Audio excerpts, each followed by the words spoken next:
What's going on, guys? Welcome to my Doctor Who collection update for January 2019. I'm going to start doing these at the end of every month, so I know what you're thinking. It's actually, when I'm recording this and hopefully when I'm uploading this, it's February 4th, but this is my collection update for January 2019, so basically this is everything that I bought and got in January. Now, the reason I'm doing it now is for a couple of reasons. Firstly, the 31st of January was on a Thursday. I don't usually upload on a Thursday, and especially because my classic reviews I always do on Friday, so I wasn't going to do it then either. I was also waiting for a couple of things to come. Bought them on eBay, so I was waiting for those to arrive. So that's why we're doing it on this Monday. So basically, depending on when things arrive, I'll either do these right at the end of the month or at the beginning of the next month. But anyway, it's pretty straightforward. Let's get started with this collection update. So we're gonna, first of all, I've actually got quite a lot of stuff this month compared to what I usually get. It's one of the main reasons why I've decided to do this month. So every month and this is gonna be every month, I always buy 5 classic Doctor Who DVDs. So that's going to be the same for every month, so I probably will do this every month. Sometimes I may only have some DVDs, other times like today, like this month, I do have some extra things. But anyway, we'll start off with those 5 DVDs, doing them in chronological order. We start off with the Time Meddler. So yeah, I decided to pick up the Time Meddler. This was one that I was quite interested in. I've never seen this one before. It's actually the only one out of the 5 I've got this month that I haven't seen. But yeah, I don't know, I wanted another William Hartnell story, and for some reason the Time Meddler was like, people seem to quite like it. It's not like one of the classics, you know, but people seem to fairly like this one. And I mean, I have seen the scene, you know, when the Doctor says to, I think it's Stephen, what did you think it was with this Viking helmet? What did you think it was? A space helmet for a cow? I think that's a really, really funny little scene. So I kind of, just that alone made me want to watch this. And the fact that this is the first time we kind of get a Time Lord, you know, someone else of the Doctor's race coming in, is really interesting. I believe this is the season finale for season 2 as well. Correct me if I'm wrong, but I'm fairly sure that's the case. So yeah, ultimately, you know, I'm going to eventually get all the classic stories, but I'm just kind of getting them in any random order that I feel. The Time Meddler was just one that I was like, I'd kind of be interested in that. So yeah, the Time Meddler, that's what I've got there. I'm just going to put them in the background for now. Also, this setup I've got going, I don't know how, I actually bought a tripod for my phone, so I'm recording my phone still, but I've got a tripod. Camera angles and that and things may move around at points, but for now, this is the setup we're going for. So the next DVD story is one that I've seen before, however I can't really remember it at all, so it's basically going to be like watching it for the first time.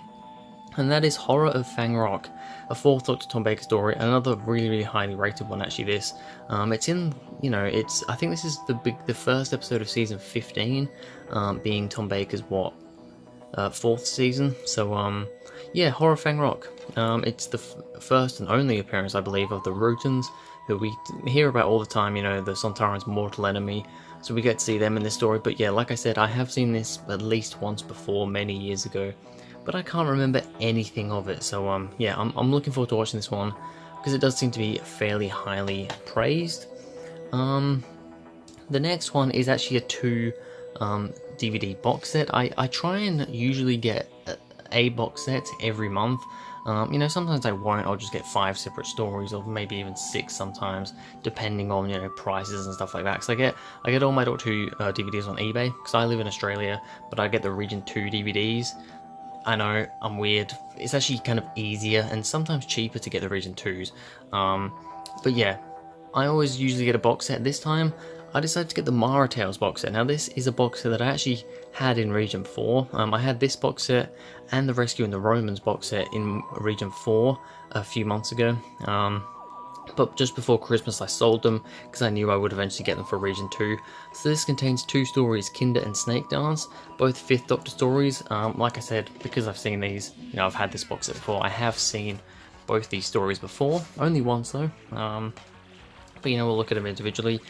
They're both to do with the Mara, you know, the snake, the 2 snake stories, very Tegan focused stories as well. And yeah, this one's Kinder, 3rd ever episode of season 19, so Peter Davison's 3rd episode. From what I remember, it's pretty good. I think this is probably my favourite of the 2.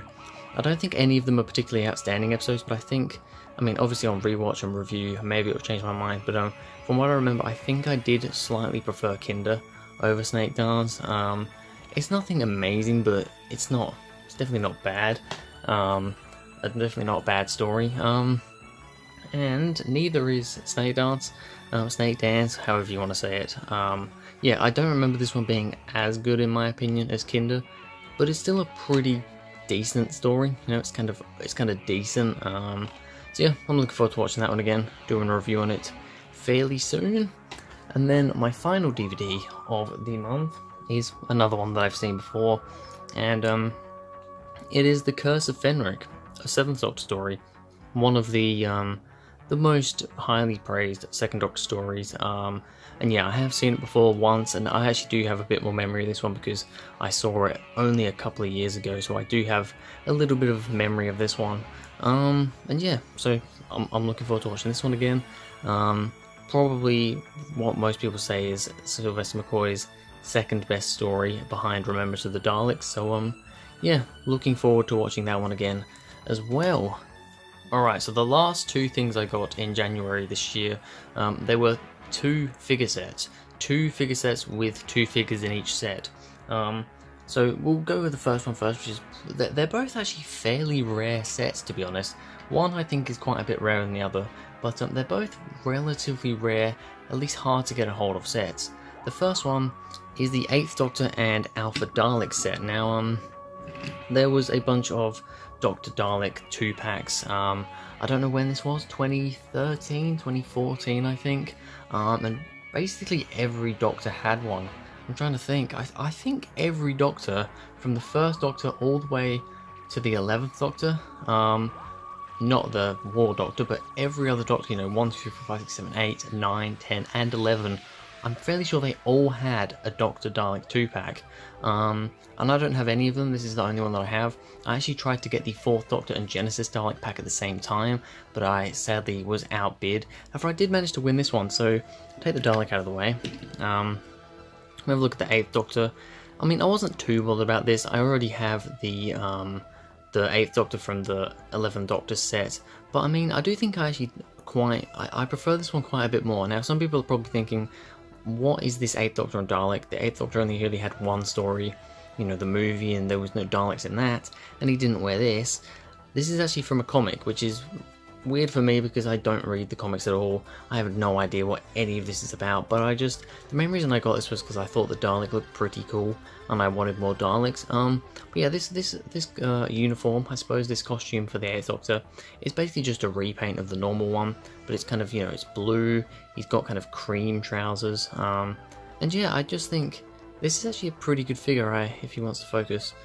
It's actually pretty good. I think I do prefer this one over the 11th Doctor's 8th Doctor. And then if we stick him in the back there, we've got the bit that I was more interested in, and that is, of course, the Dalek. This is Dalek Alpha, a really cool Dalek design. I love red Daleks. I think the Supreme Dalek looks absolutely amazing from, you know, Stolen Earth, Journey's End and stuff. So this Dalek for me is amazing. I really like it. His eye stalk's a little bit bent on mine. I have actually done that thing, you know, where you dip it in hot water, and you know, you can bend it back a bit. It's done it a bit, but it actually doesn't look too bad on camera, but you can see it is a little bit bent to the right. But it's not too bad. It's definitely not too bad, and I think this is just a really cool looking Dalek. I really love this Dalek. It's one of my favorite Daleks, even as, you know, the little A on his head, say that he's Dalek Alpha. Yeah, honestly really cool. I don't have many Daleks, so he's a very good addition to the collection. And then the final thing that I got this month, or last month I suppose, was to be honest, a very rare set, because it was a San Diego Comic-Con exclusive set, and that is the 2nd Doctor and Tomb Cyberman. Now, this was a set exclusive to San Diego Comic-Con 2009, and I still have the box. I always keep my boxes, but this one in particular I really wanted to keep in good condition because it's a numbered one. This was number 1052. I'm not 100% sure how many were made, but yeah, I was really careful taking this out of the box. I didn't want to take it out of the box in some ways, but I always take my figures out of the box, so you know, I kind of had to. But anyway, let's get on with it. The second Doctor, once again, like the other sets, I wasn't that bothered about this Doctor because I already have a second Doctor, and this is very similar. Some very minimalistic paint differences. You know, he's got the lighter blue shirt compared to the darker blue in the 11th Doctor set. I think the handkerchief's slightly different colour, slightly different shade of pants as well. But he's basically the same. It was good because I got another recorder, because I sadly lost my recorder, like I do with a lot of my like sonic screwdrivers and stuff. I lost it, so I do at least have another one of them, which is good. But yeah, I wasn't too bothered about that figure. However, the main thing I was wanting was the Tomb Cyberman. I really wanted more Cybermen. I have 3 of the, the new series, like Age of Steel Cybermen, but that's all I had. And I really wanted a classic Cyberman, and when I saw this, let's be honest, this set is not cheap. I managed to get this set for $76 Australian. The only other one I found for sale on eBay was for $270. So I think I did pretty good. That's a lot of money. $76 is a lot of money for 2 figures, but so is $270. So I think I did alright. And this will definitely, even out of the box, this will go up in value as the years go by. But yeah, this is a really cool figure. His arm's a little bit loose, which is a bit annoying, but apart from that, great figure. I love these Cybermen. I think they're so cool. You know, the Moonbase or the Tomb Cybermen as it's shown on the box. Yeah, just really, really cool. I mean, I just like these Cybermen. I think it's really cool that I have that now, because I always wanted more classic monsters, and now I've got a new Dalek and a new Cyberman, so that's really cool. But anyway, that's everything I got this month for January 2019. If you guys enjoyed, please go ahead, like and subscribe, and I'll see you guys in the next video.